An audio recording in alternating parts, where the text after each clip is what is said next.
আসসালামু আলাইকুম, আপনারা সবাই কেমন আছেন? আজকে আমি আপনাদের সাথে শেয়ার করব শুটকি ভাজি। আয়েশাস হোম টেস্টে আপনাদের স্বাগতম।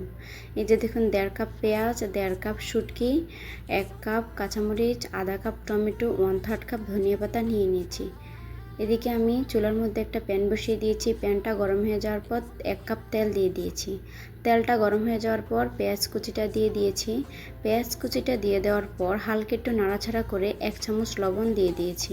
লবণটা দিলে আপনার পেঁয়াজটা তাড়াতাড়ি ভাজা হবে।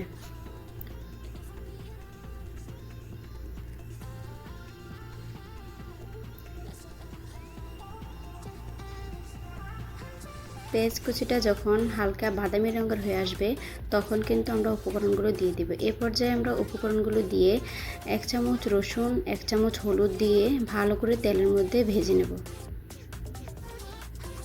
এই দেখুন আমার ভাজা শেষ। এ পর্যায়ে আমি 1 কাপ পানি দিয়েছি। পানি দিয়ে ভালো করে কষিয়ে নেব।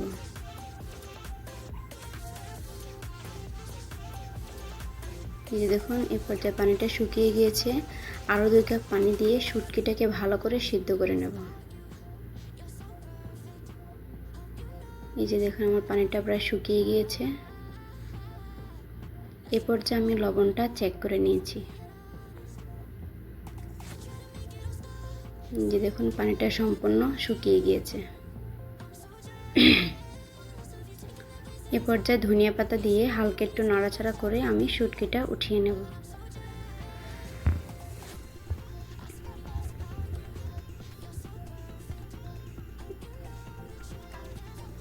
এই শুটকি ভাজিটা আপনারা গরম ভাতের সাথে পরিবেশন করে খেয়ে দেখবেন। আজকের জন্য এ পর্যন্ত।